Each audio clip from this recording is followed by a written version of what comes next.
구티비 미디어 선교센터 스튜디오 마련을 위한 특별 후원 생방송 3부가 시청자들의 뜨거운 반응 속에 이어졌습니다. 다양한 목회자의 사연과 미디어 선교 과정이 엿보인 감동의 현장 취재했습니다. 구티비 특별 후원 생방송 이후 성도들의 관심과 성원이 계속되고 있습니다. 어려운 경제 사정에도 미디어 선교에 동참한 후원자들을 만나봤습니다. 코로나19로 종교계의 어려움이 계속되는 가운데 안양시가 종교시설에 대한 재난지원금 지급에 나서기로 해 주목되고 있습니다.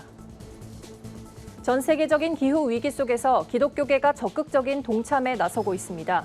먼저 온실가스를 줄이기 위한 마을교회의 역할이 강조됐습니다. 코로나19 상황이 계속되는 가운데 양화진 외국인 선교사 묘원이 QR 음성 안내 시스템을 도입해 눈길을 끕니다.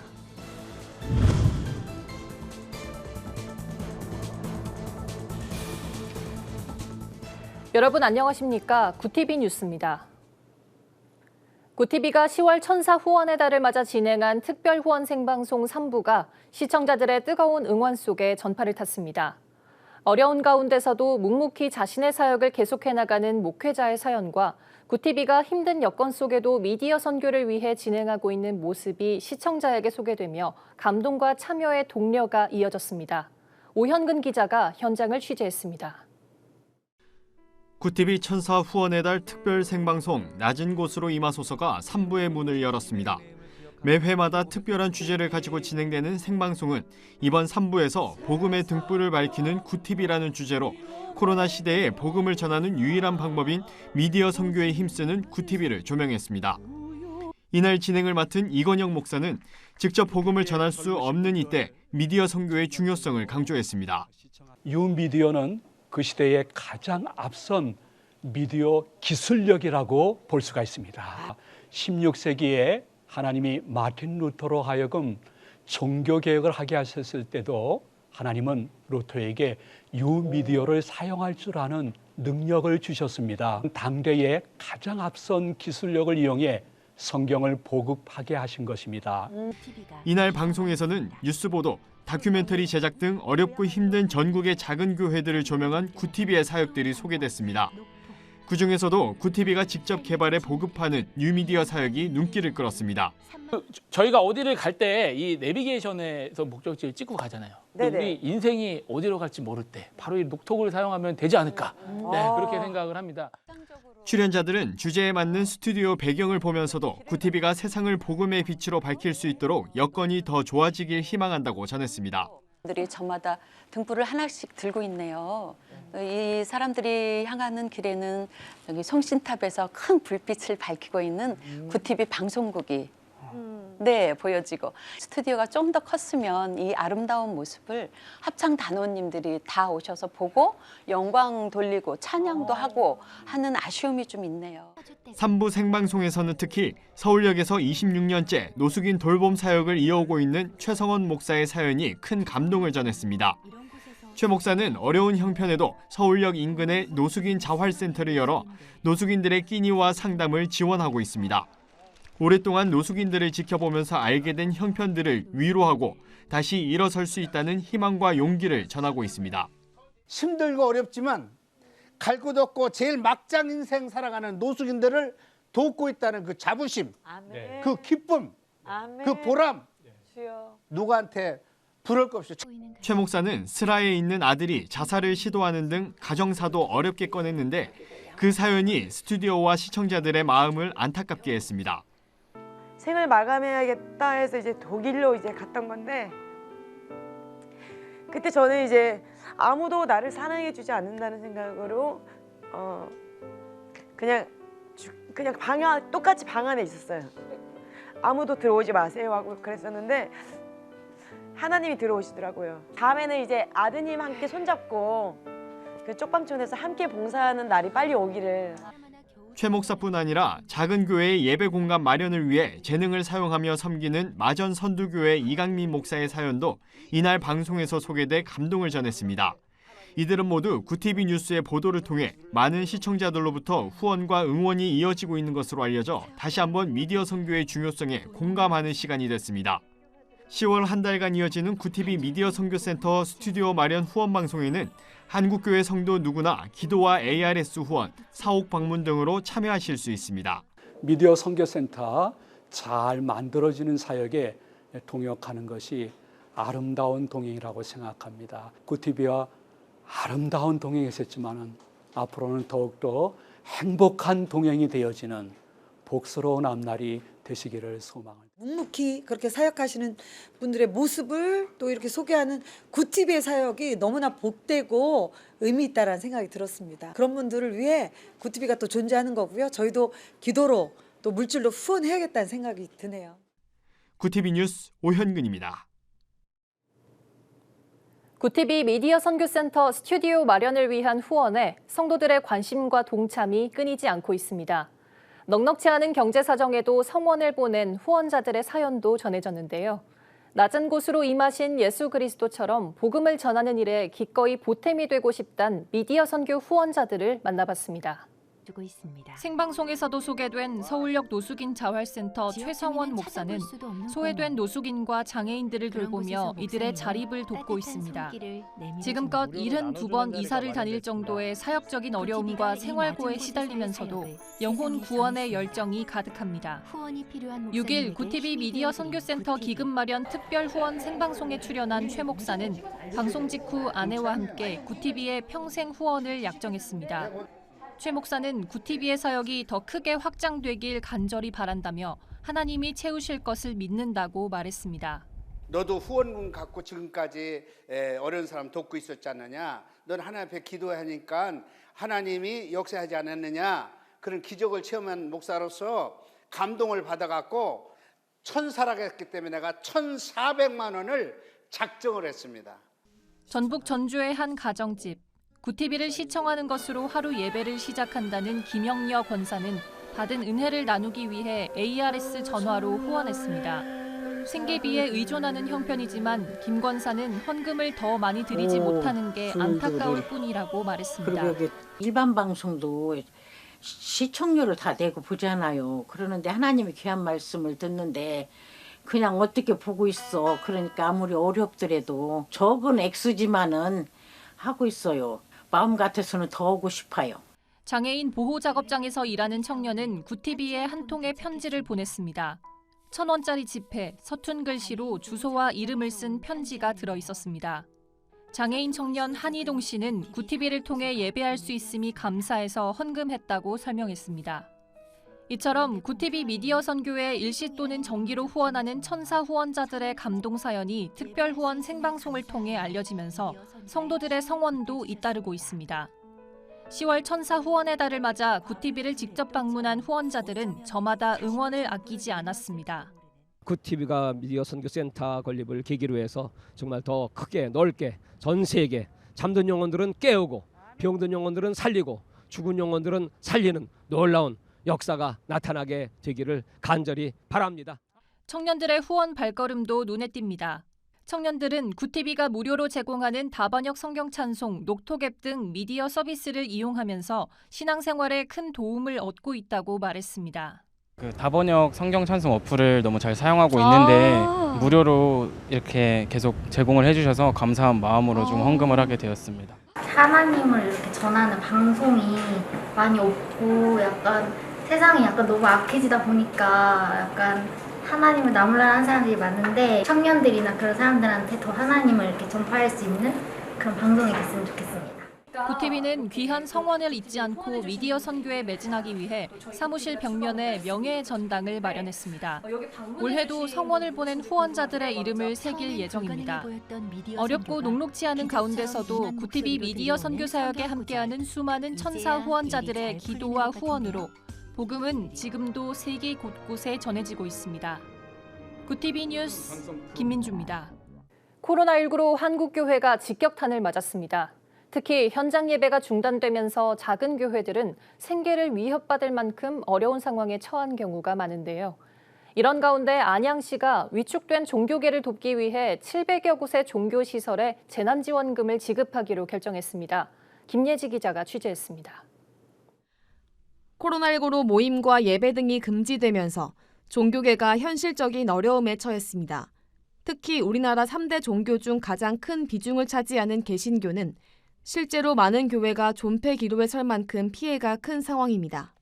이런 가운데 안양시가 시 소재 모든 종교시설에 재난지원금을 지급하겠다고 나서 종교계도 도움을 받을 수 있게 됐습니다.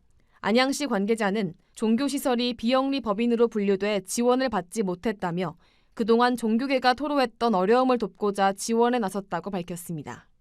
종교시설도 지금 집합금지 조치 때문에 예배를 못 드리고 이런 부분이 있어서 수익이 좀 감소하신 부분이 있거든요. 그때 조금 어려움을 좀 얘기를 하셔서 저희 시에서 재난지원금을 이제 종교시설에도 지원을 하려고 한 거였고요.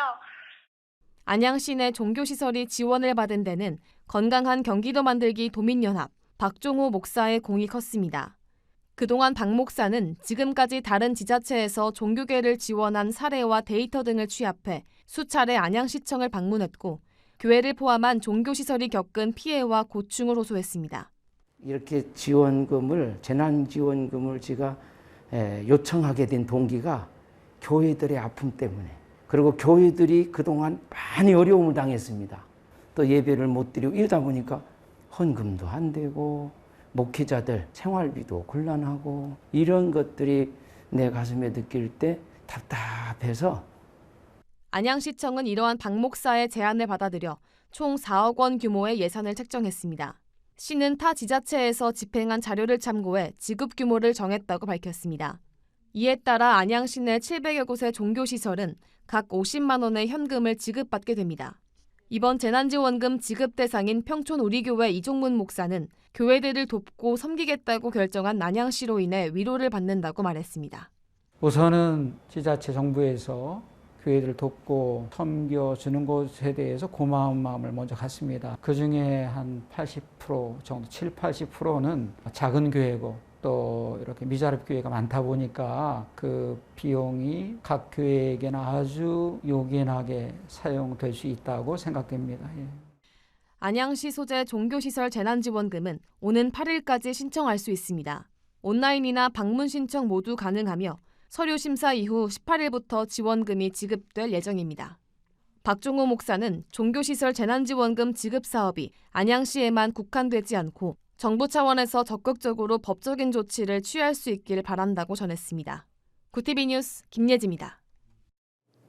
전 세계적으로 환경 문제에 대한 심각성이 연일 터져나오면서 기후위기 대응 노력이 그 어느 때보다 시급해졌습니다. 전 세계 대부분의 국가와 기업들은 탄소 배출을 규제하기 위한 법과 제도를 만드는 데 주력하고 있는데요.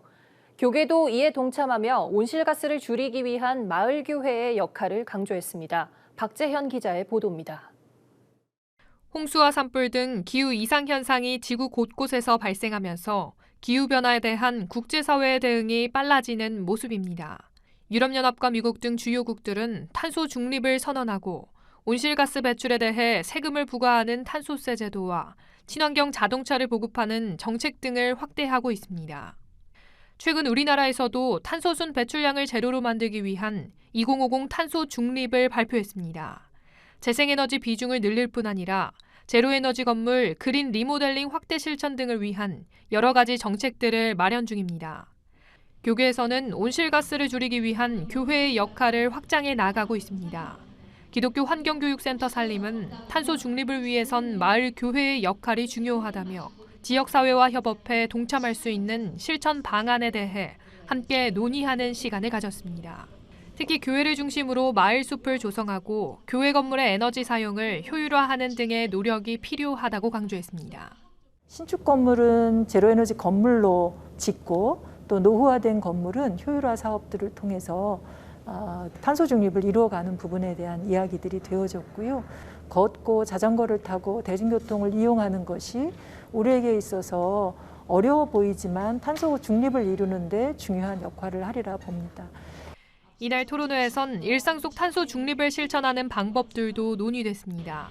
음식을 조리하는 등 일상생활에서 만들어지는 탄소, 즉 활동 탄소의 발생을 최소화하고 재활용 전환율을 높이는 물품을 사용하는 것들이 포함됩니다. 우리가 제로 웨이스트 안에서 무언가를 실천해야 한다면은 줄이는 것과 동시에 되게 통합적으로 접근되는 것들이 바로 이 재활용 그리고 재활용 이런 부분들이 될 것 같아요.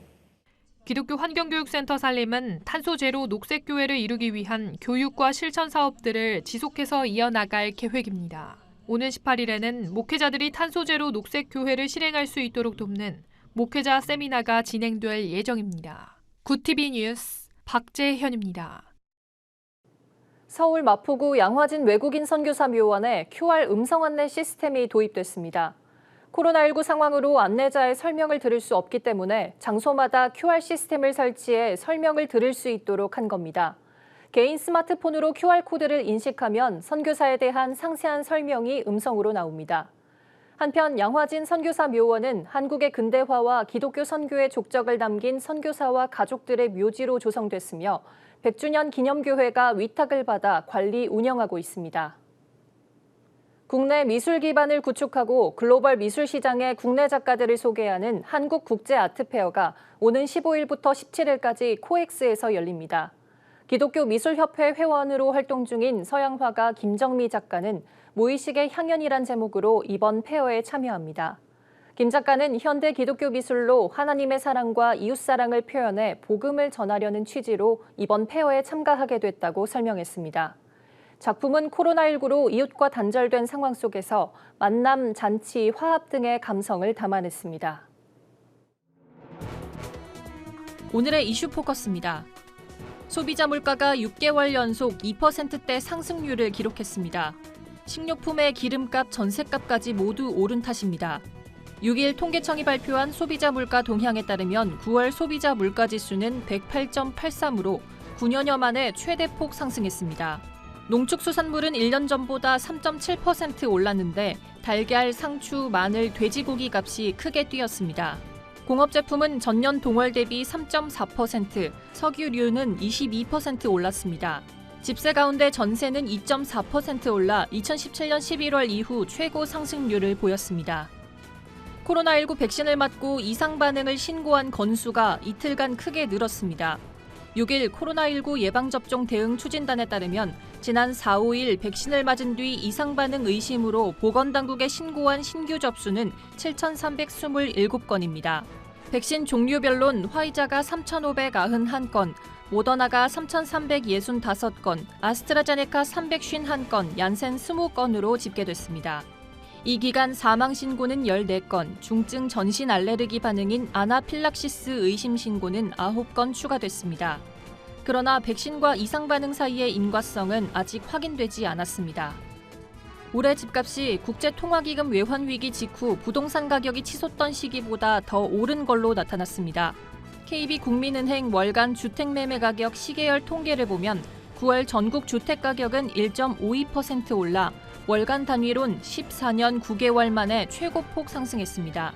올해 1월에서 9월 누적 상승률은 11.98%였는데 이는 부동산 폭등기였던 2001년과 2006년의 연간 상승률을 추월한 수치입니다. 주인이 찾아가지 않은 보험금이 지난 4년간 3조 2천억 원 넘게 증가한 걸로 집계됐습니다. 생명보험협회의 내보험 찾아주기 실적에 따르면 8월 말 숨은 보험금 금액은 12조 3,971억 원이었습니다. 숨은 보험금은 계약에 따라 보험금 지급 사유가 생겨 지급 금액이 확정됐지만 청구되거나 지급되지 않은 보험금을 말합니다. 잊고 있던 숨은 보험금을 찾고 싶을 땐 내보험 찾아줌 사이트를 이용하면 됩니다. 이슈포커스였습니다. 굿TV 월드와이드입니다. 세계 인구 4분의 1가량이 치명적인 도시 폭염에 노출됐다는 사실이 확인됐습니다. 미국 국립과학원 회보에 실린 결과에 따르면 연구팀은 적외선 위성사진과 하루 최대 열습도 측정값을 활용해 연간 온열 지수가 30도를 초과한 날 폭염에 노출된 인구를 조사했습니다. 한 해 동안 전 세계 인구의 누적 폭염 노출량은 1983년에서 2016년 사이 3배가량 증가했고 2016년엔 세계 인구 17억 명이 극심한 더위에 시달린 걸로 조사됐습니다. 연구진은 폭염 노출 증가 원인을 도시 인구 증가와 지구 온난화 때문으로 분석했습니다. 인도 정부가 코로나19로 숨진 모든 희생자의 유족에게 각각 약 80만 원의 위로금을 지급하기로 했습니다. 현지 시간 5일 인도 언론에 따르면 인도 대법원은 전날 코로나19 사망자 위로금 관련 청원 심사에서 정부의 지급 계획을 승인했습니다. 이에 따라 인도 각 주정부는 희생자 유족에게 각각 5만 루피씩 지급할 계획입니다. 유족에게 지급될 금액은 약 3,580억 원에 달할 걸로 보입니다. 인도 정부는 향후 발생할 사망자의 가족에게도 위로금을 지급할 예정입니다. 러시아가 아버지 날을 제정했습니다. 블라디미르 푸틴 러시아 대통령은 현지 시간 4일 매년 10월 세 번째 일요일을 아버지 날로 기념하는 대통령령에 서명했습니다. 러시아 당국은 가족 제도를 강화하고 아이의 양육에서 아버지 역할의 중요성을 높이기 위해 기념일을 제정했다고 설명했습니다. 러시아의 첫 아버지 날은 오는 17일이며 공식 본회일과는 다른 기념일로 지정됐습니다. 호주 정부가 기술 이민자나 유학생의 입국은 허용하는 반면 관광객 입국 제한은 내년쯤 완화할 방침입니다. 현지 시간 5일 스콧 모리슨 총리는 방송을 통해 11월부터 자국민들의 국외 출국을 허용키로 했으며 기술 이민자와 유학생도 입국을 허용하겠다고 밝혔습니다. 호주는 지난 3월부터 코로나19 확산을 막기 위해 출입국을 엄격히 통제했지만 외국인 입국이 줄면서 대학이나 관광 산업에 타격을 받고 있습니다. 월드와이드였습니다.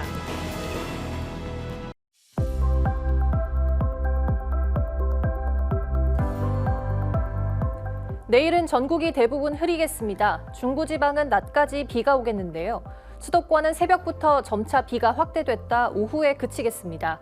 경북 동해안은 새벽까지, 강원 영동은 밤까지 비가 내릴 전망입니다. 전라와 경남, 제주는 가끔 구름 많겠습니다. 금요일 역시 대체로 흐린 가운데 강원 영동 등 일부 지역엔 비 소식이 있습니다. 내일 한낮 최고 기온은 서울 23도, 강릉, 청주가 24도, 대전 25도로 예상됩니다. 남부지방은 광주, 창원, 부산이 27도, 대구와 제주는 28도까지 오르겠습니다. 날씨였습니다.